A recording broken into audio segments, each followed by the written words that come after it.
All right, welcome back, ladies and gentlemen. Now we got another video where the thumbnail just drew me in. What is he hiding under there? Again, man, you know, these stories be so crazy when he goes into detail about them. Appreciate y'all coming over. And as always, make sure you guys are subscribed to Mrballen, man. I just want to know. I want to know. That looked like I don't know if that's a clip from that movie with Cuba Gooding and Robert De Niro. I forget the name of the movie, but I know it was really good. Make sure you guys are subscribed to Mrballen, the Flannel King. All right, so we ain't gonna waste no more time. Let's jump right into it. This story has one of the most bizarre and tragic endings to any story I've ever told. But before we get into today's story, bizarre and tragic. If you're a fan of the strange, dark, and mysterious delivered in story format, then you've come to the right channel because that's all we do, and we upload 3 or 4 times every week. So if that's of interest to you, please replace the like button's mouthwash with glass cleaner. Also, please subscribe to our channel and turn on all notifications so you don't miss any of our weekly uploads. Damn. All right, let's get into today's story. Mouthwash with glass cleaner? That's wild.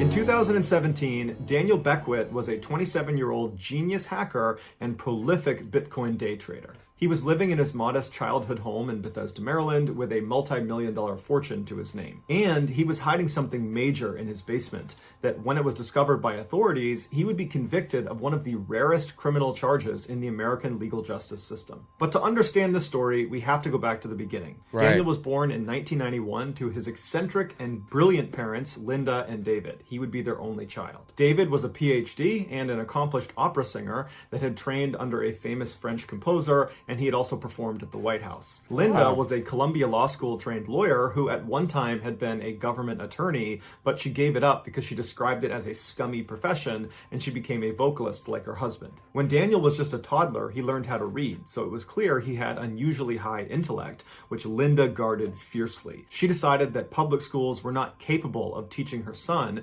and so she decided she would homeschool him. By the time Daniel was just 5 years old, he was consuming entire novels, and shortly after that, he was able to break down and reprogram his PlayStation. But despite his incredible intelligence, Daniel had a really lonely childhood. He was rarely allowed to go outside and play with other kids, and on the rare chance that he was, his parents always hovered around him the entire time. And few playmates, or adults for that matter, ever came inside of Daniel's house because Daniel's parents were big-time hoarders. You couldn't take 2 steps into that house before knocking into a big stack of papers or books or old food containers. In 2000, you know, I was going to react to some hoarders videos, but like a lot of times those videos get age restricted. Ain't that crazy?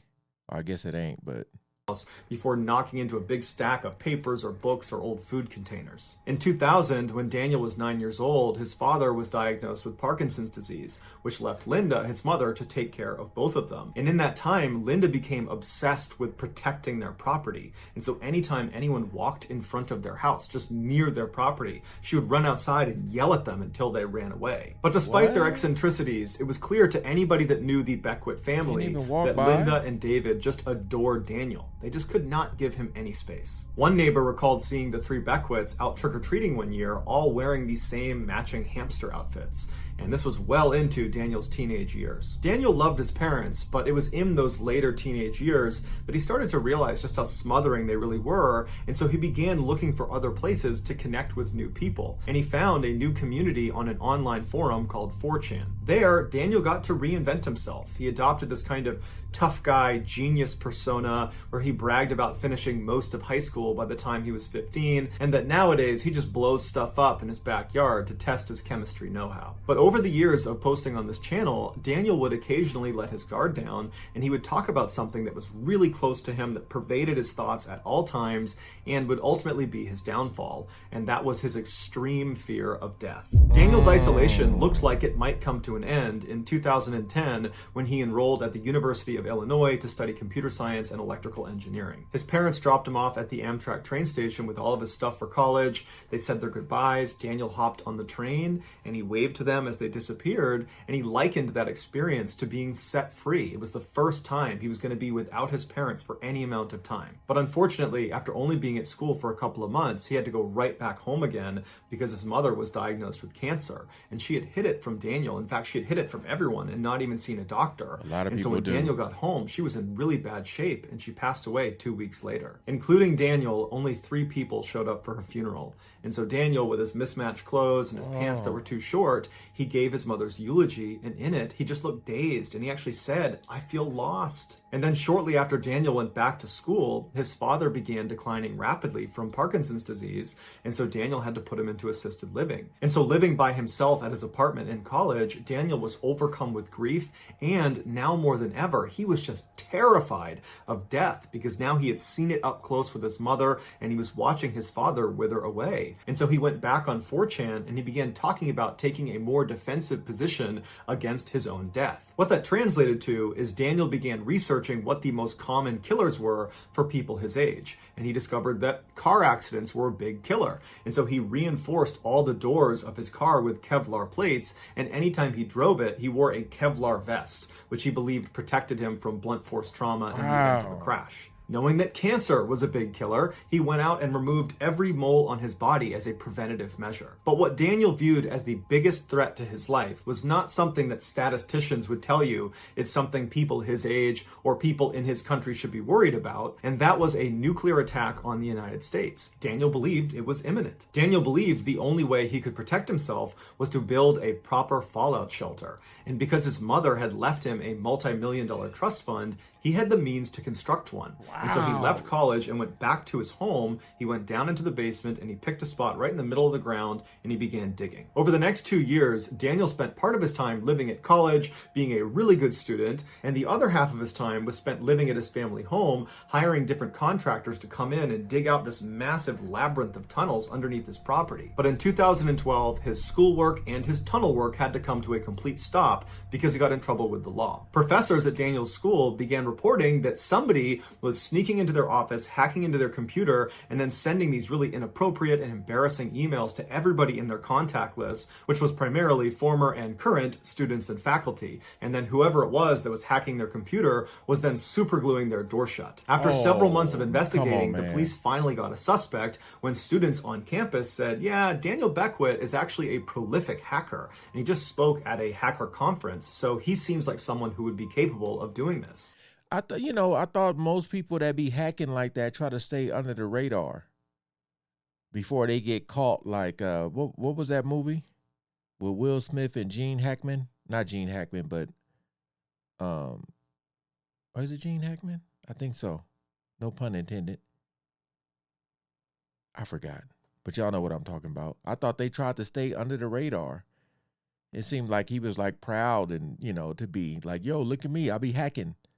And so a detective went to Daniel's apartment to pay him a casual visit, but Daniel wasn't there or didn't come to the door, and the detective looked down and saw a package that was sitting there that was addressed to S. Loomis Detweiler. The detective believed this could be an alias for Daniel Beckwith, and so he went back and they ran that name, and sure enough, it was connected to an online persona that had recently been bragging about breaking into their professors' offices and hacking into their emails. So the police used this information to attain a search warrant. They went back to Daniel's apartment. He wasn't there. They used the key they had been given for the unit. They went inside and they're hit with just this ridiculous mess of an apartment. It looked exactly like Daniel's home growing up, with stacks of papers and books and wires and computer equipment and trash and old food containers. And there was just this dirty mattress sitting right in the middle of the apartment with no sheets on it. And in the back, on top of a mini fridge, was Daniel's laptop. It was open and it was unsecured, so they logged into it, cloned his hard drive, and left. And using the information that was contained on this hard drive, detectives were able to, without a doubt, connect Daniel to the vandalism and hacking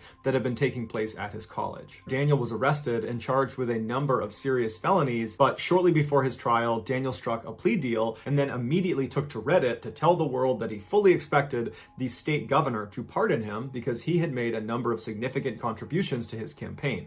but that pardon never came. However, Daniel's sentence was remarkably light. He was ordered to pay $23,000 in restitution to the college and then was given 2 years of probation. Daniel was expelled from his school, and so he moved back into his childhood home where he lived alone full-time. Once home, Daniel focused his efforts on this bunker he was building in his basement, which by now was a fairly large series of tunnels that zigged and zagged in different directions well beyond his property lines. Once Daniel hired a couple good contractors to continue to expand this bunker, he turned his attention to a new activity, Bitcoin trading. And in relative short order, Daniel became extremely good at this and made millions of dollars. By 2015, Daniel was off probation. His bunker was almost completely built out, although he did have plans at some point to hire more people and continue to expand it. And in terms of Bitcoin day trading, he wasn't doing it as much because he had made so much money. Now he just spent his time sitting inside of his bunker, live streaming on this new website called Blab about his investment prowess. And every time Daniel live streamed, he was cautious to never reveal his identity.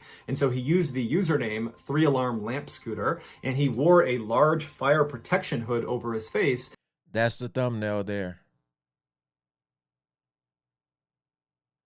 That's what I was saying. It looked like that from that movie with Cuba Gooding when he kept going under the water. I forget the name of it. But y'all should know which one I'm talking about.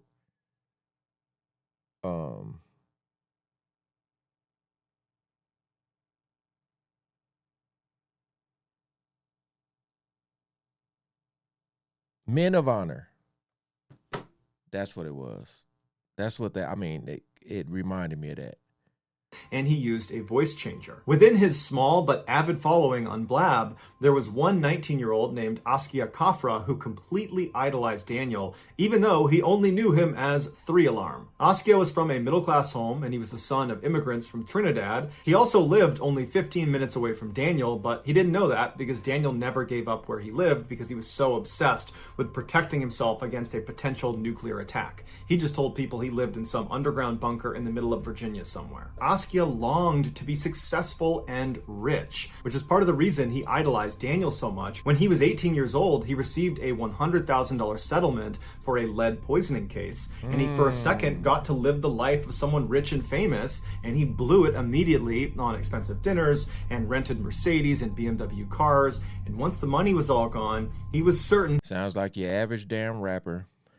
And rented Mercedes and BMW cars, and once the money was all gone, he was certain he could get it all back. And his big plan is he was going to build an app called Equity Shark, which is basically crowdfunding that allowed people to invest small amounts of money into new promising startups. And he believed this app was going to be the way he made not millions, but billions of dollars. But he didn't have any real money to fund this app. And so he and his business partner applied for a $100,000 grant for young entrepreneurs that have dropped out of college, something Askia had just done, and they were certain they were going to get this grant. But despite Askia's confidence, he was far from a sure bet for this money, because Askia still had many of the blind spots of someone still learning how to become an adult.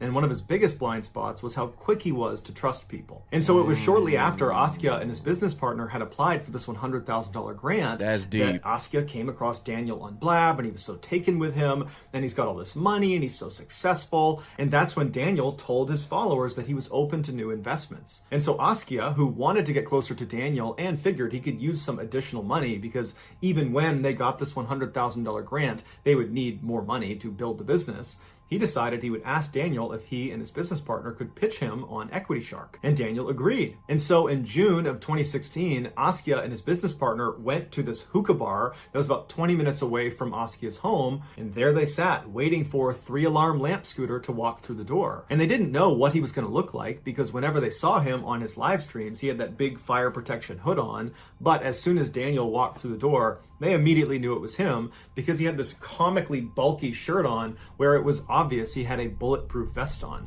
And so this guy with the bulletproof vest walks over, introduces himself as 3-Alarm, aka Daniel. And so by now, Askia and his business partner are very accustomed to 3-Alarm's eccentricities, like his bulletproof vest. They just kind of overlook it and begin pitching him on Equity Shark. And they tell him that the success of the company, they believe, is hinged on this $100,000 grant that they explained they are certain to get. They meet all the parameters. They are exactly what they're looking for. And at the end of the conversation, Daniel was convinced that not only were they going to get this $100,000 grant, but that Equity Shark seemed like a great investment. And so after a number of follow-on meetings, Daniel ultimately committed $5,000 to Equity Shark, and he told Askia that they would have to pay him back with the funds from the $100,000 grant, or if for some reason that didn't come through, Askia and his business partner would have to find another way to pay back Daniel. Askia and his business partner were totally thrilled. They felt like that $100,000 grant is a done deal, so there's no risk to this investment by Daniel.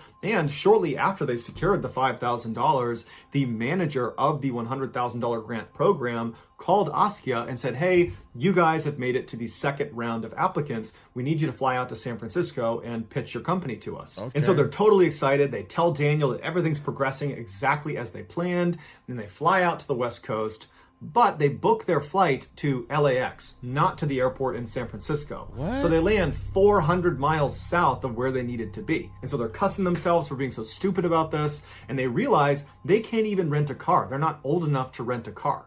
But they were old enough to rent a U-Haul. So they rent this huge U-Haul, and they start bombing up the coast towards San Francisco to make this meeting in time. But they plugged the wrong address into their GPS and did not go. All right, damn it. You guys are trying to become billionaires. You don't even know where the hell you're going.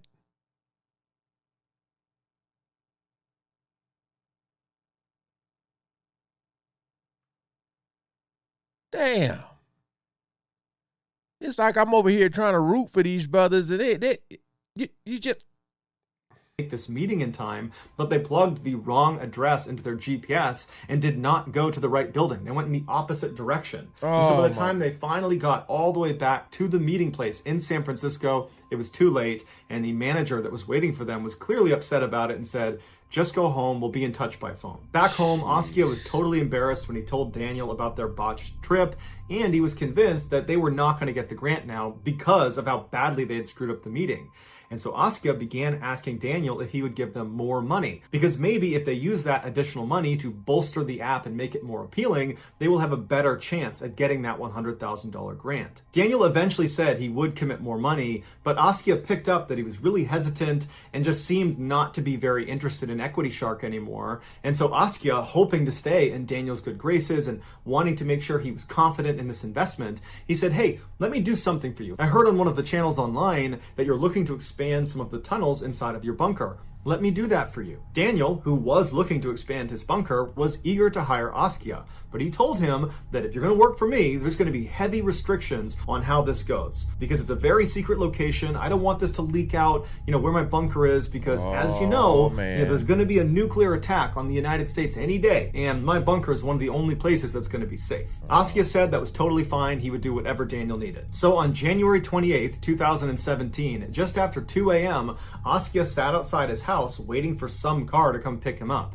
And at some point, Daniel showed up in a minivan, and he walked up to Askia, he led him into the van, and then he put goggles that were blacked out on his head. And then Daniel drove around in loops up on the highway and back around neighborhoods, giving the impression to Askia that they were actually going somewhere far outside of Maryland, but really they were only going 15 minutes away to Daniel's actual house. And when they got to Daniel's house, Daniel made Askia keep the goggles on. Daniel got out and he led Askia by a string into the house. And once they got inside, Daniel had to carefully walk him around all the junk that was piled up all over the house. They made their way all the way to the back. They went down the stairs into the basement where Daniel had intentionally created this unbelievable. Look at all that. Look at that, man. Look at all that stuff. If I'm this Ashka guy, I'm like, nah, bruh. You got these goggles on me. You got me, you walking me like a damn dog. No, bruh.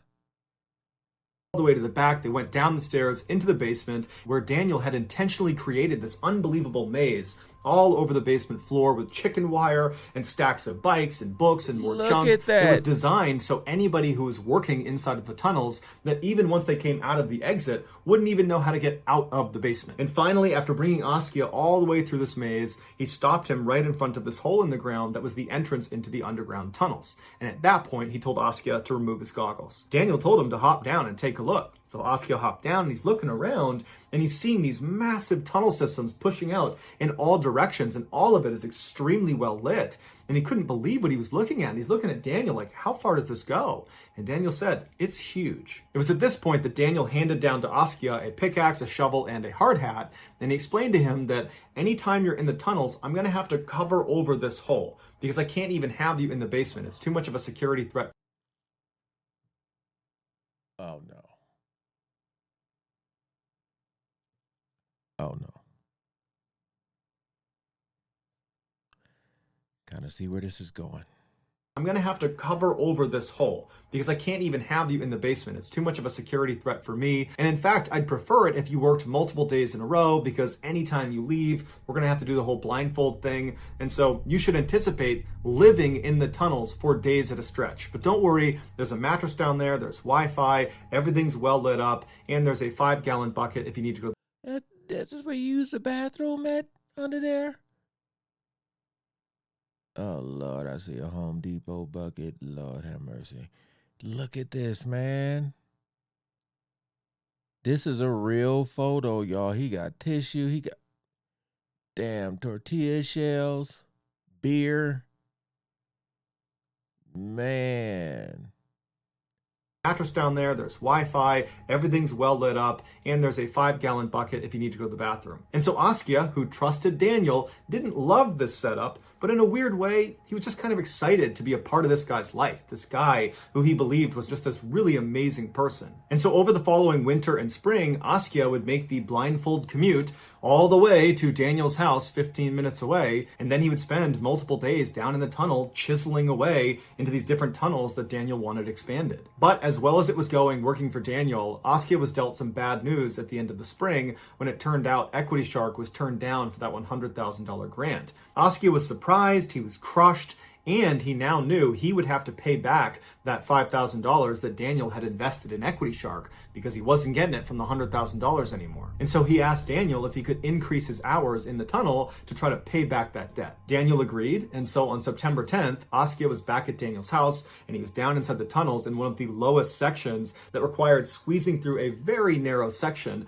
that Askia had actually texted his friends about and said that section made him really claustrophobic, but he had to do it. He needed to pay back the debt. And so later that day at 4 p.m., when Askia was down in that lower section, the power in the tunnel suddenly went completely out. So it was pitch black. And so Daniel, who was upstairs, recognized it happened. And so he navigated through all the junk upstairs, came downstairs, navigated the maze all the way to the circuit breaker in the basement, and he flipped the switch. And the power went on, but Daniel heard a loud buzzing sound coming from upstairs in the kitchen. And so worried that could be an electrical fire, he turned back off the circuit breaker, putting Askia back in total darkness down deep inside of this tunnel. And Daniel went back through this really epic maze in the basement, went up the stairs into the kitchen to investigate the buzzing sound, and as soon as he left the basement, he could smell smoke. And he turned around and looked down into the basement, and he could clearly see smoke was filling the basement. And so Daniel ran downstairs and he yelled out for Askia, and somewhere way down in the tunnels, he heard Askia yell out, "Hey dude, what's going on?"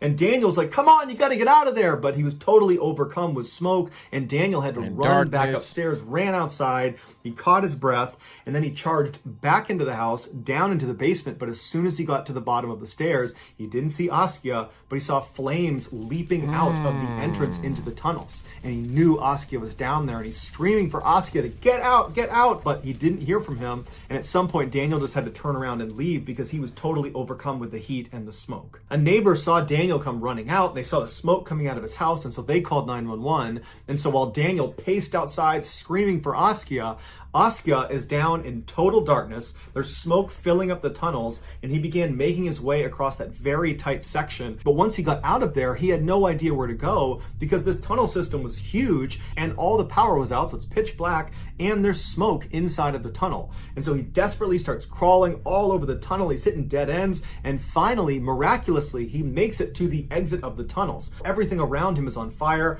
He leaps out, but now he's in a basement that's covered in smoke, and every time he had been led to that point in the basement, he had been blindfolded. He didn't know how to navigate the maze, and so he's looking out, and it's all smoky, and all he can see is there's one window on the far side that he might be able to get to. And so he starts leaping over the chicken wire and the bikes, and he sneaks past a furnace, and it's just flames and smoke all around him. And he gets to this little shimmer of light, which is the window, except he realizes there have been metal bars placed in front of it. There's no way to get through it. But in his desperation, he grabbed a rolly chair and he put it in front. He climbed on top and he managed to break the glass, but then he couldn't get through the bars.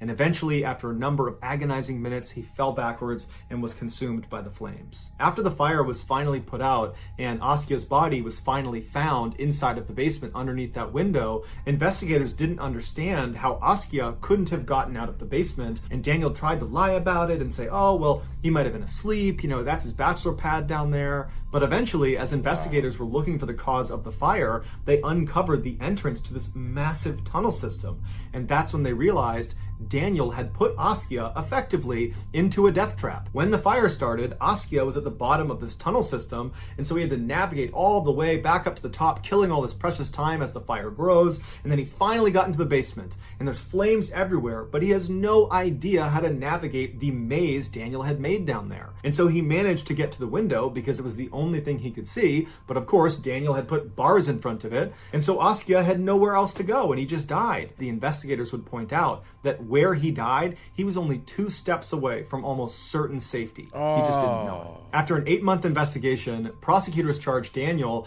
with involuntary manslaughter, as well as one of the rarest charges in the American justice system. It's called second-degree depraved heart murder, where Daniel's disregard for human life was so extreme it amounted to willful killing. And so he was sentenced to 9 years in prison. So that's going to do it, guys. If you found the secret in today's episode, let us know in the comments what it I thought they were going to say something like, I guess if that's your property, you can build whatever you want under there. Like with the tunnels and stuff like that. I thought they were going to say something about that. But this was crazy, man. The fact that he was 2 steps away from safety, but just didn't know it because he, had been pretty much blindfolded the whole time. Dang, man. Brother tried to start up some type of business and was willing to work to pay him back. And I'm just trying to figure, I know Daniel had trouble. I guess I feel like maybe he shouldn't have been blindfolding him, as far as he seemed like he was really trying to pay him back, and he was desperate. So I think like if he would have leaked his information on where he was at, then he would have been screwed, because he would have kicked him out and told him like, yo, I need my money type of thing. So I'm just thinking like he could have let him in there and showed him the way in and out. I don't know. But that was pretty crazy. I was trying to see where this was going as far as the twists and bizarreness of it. Wow. Hey, again, appreciate y'all coming over and watching. Hope you guys enjoyed his storytelling. This was definitely a wild one, man. Dang. But all right. Thanks for coming over, man. Peace out.